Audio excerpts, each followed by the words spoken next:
बांगलादेशात मोठ्या प्रमाणात हिंदूंवर अत्याचार होतोय, त्यामुळे केंद्र सरकारने हिंदूंवरील अत्याचार रोखण्यासाठी प्रयत्न करावेत यासह इतर मागण्यांसाठी बजरंग दल आणि हिंदू जनजागरण समितीच्या पदाधिकाऱ्यांनी अमरावती जिल्हाधिकाऱ्यांमार्फत राष्ट्रपतींना निवेदन सादर केलं।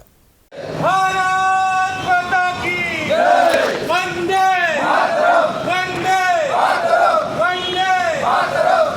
भारत माता की जय। वंदे मातरम, वंदे मातरम, वंदे मातरम।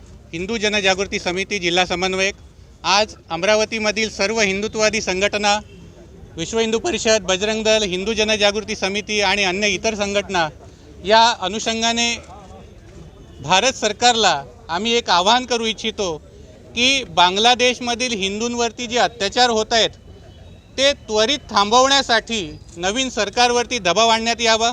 यासोबतच त्यांची जी हानी झालेली आहे, बऱ्याच महिलांवरती बलात्कार झालेले आहेत, त्यांची हत्या झालेली आहे आणि या सर्व अनुषंगाने जी काही आवश्यक त्यांची मदत आहे, त्यांना जी काही आवश्यक ज्या काही पुनर्वसनासाठी जे प्रयत्न अपेक्षित आहे, जे काही राष्ट्रध्वजाचा अपमान 15 ऑगस्ट 26 जानेवारीच्या दिवशी नागरिकांकडून होतो याविषयी सरकारने जागृती करावी।